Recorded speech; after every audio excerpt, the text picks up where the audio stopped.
যে ঈমান আমাকে আপনাকে নেক কাজের দিকে নিতে পারে না, যে ঈমান আমাকে আপনাকে আযান হওয়ার পরে মসজিদে নিতে পারে না, যে ঈমান এইরকম দ্বীনি মজমার মধ্যে হাদিস কোরআনের আলোচনা শোনার পরে আল্লাহর নামের ধ্বনি দিতে পারে না, সেই ঈমান কেমন করে জান্নাতে নিবে বলুন? নিতে পারবে? এই ঈমান জান্নাতে নিতে পারবে?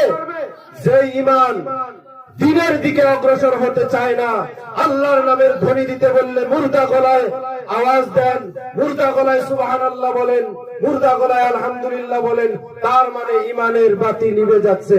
যেরকম মোমবাতির আগুন টিপিস টিপিস করে কখন যে নিভে যায়, সেরকম হচ্ছে আমাদের ঈমান।